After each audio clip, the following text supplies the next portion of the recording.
Let's get right to the chase, guys. I'm a student. You might be a student. I don't know. You know, maybe you just came across this as a random stream. That's cool too. But there's 1,000,000,001 things to talk about. And I'm gonna talk about a lot of them. Maybe not 1,000,000,001, maybe 1,000,000,001. We'll see. We'll see when we get there. But today, I'm gonna talk to you a little bit about biology. That's one of my favorite topics, and I hope it becomes one of your favorite topics, to be perfectly honest with you.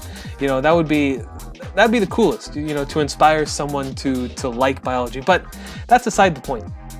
Here's the thing. Let's talk about DNA and genetic information and really get to the heart of why we all look different. So if you've ever gone out, you know, you've ever met up with other people, then you've probably seen that we all look different. You know, we've all got different colored hair, different heights, different, you know, body statures. Some of us wear glasses, some of us wear hearing aids, things like that, right? There are all these differences that really make us unique at the end of the day. And that's all due to genetic information. All this genetic stuff that we have within our cells, that's different, okay? And that varies a ton from person to person. And of course, we get that down from our parents, but that's another discussion for another day. But you know, this genetic material is what we call hereditary. Hereditary meaning that we get it from the generation that came before us, being our mom and our dad, okay? We get DNA like that.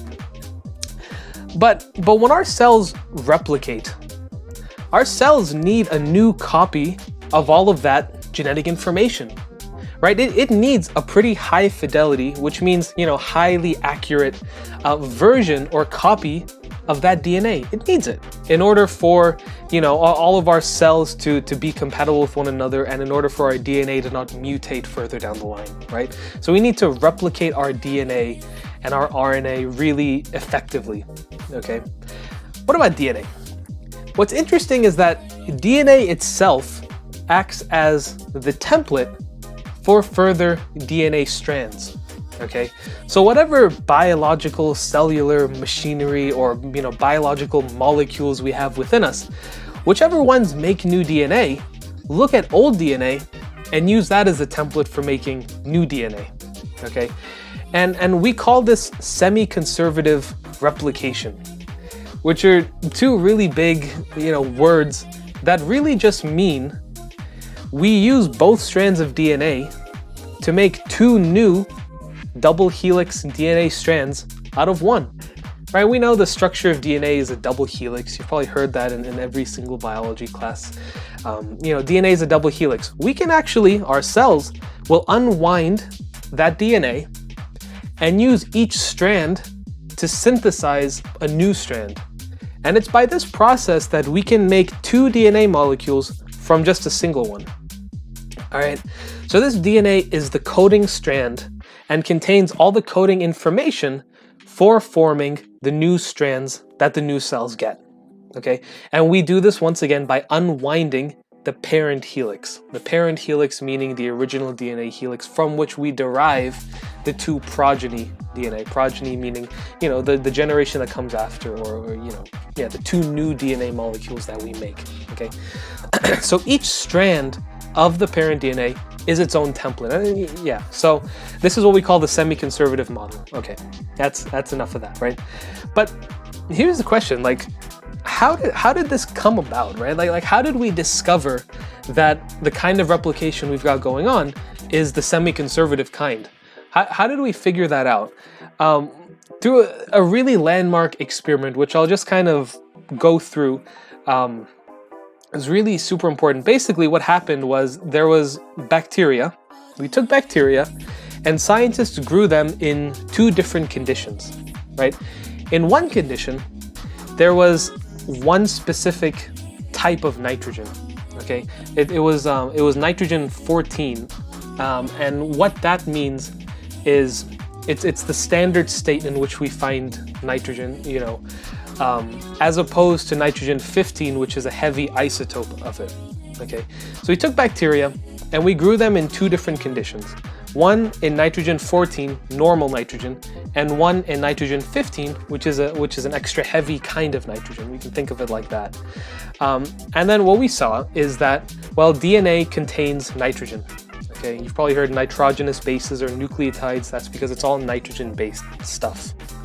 Okay, and what we saw was that the bacteria that was grown in nitrogen 14 incorporated that nitrogen 14 and sunk to a specific level in whatever liquid it was being grown in. We can call that light DNA because it only incorporated the lighter isotope of nitrogen. The second medium had only nitrogen 15. And because of that, the DNA was much heavier, so it sank a lot lower. So if you were to compare the isolated DNA from both test tubes, one would be lower than the other one because one incorporated a heavy form of nitrogen, heavier than the other form. Okay, so the DNA that was in nitrogen 15 grew heavier and it sank.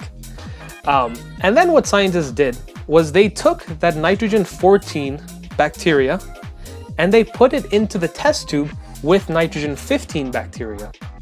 Okay, so they put them all together and then they allowed the replication to go for one cycle. They allowed the bacteria to grow one more time. Okay, and what they saw once they extracted the DNA was that whatever DNA came out was a hybrid. Okay, it contained not only nitrogen 14 DNA that would cause it to be at, say, this level, but it contained nitrogen 15 DNA that would have made it sink even lower. So it was somewhere in the middle, which means that DNA replication is semi-conservative in that it takes elements from the parents, right?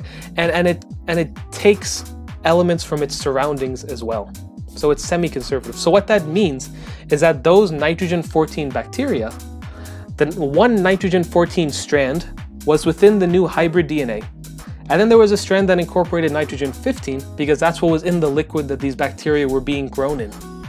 So whatever DNA we formed was a hybrid of the two, and it sunk to an intermediate level.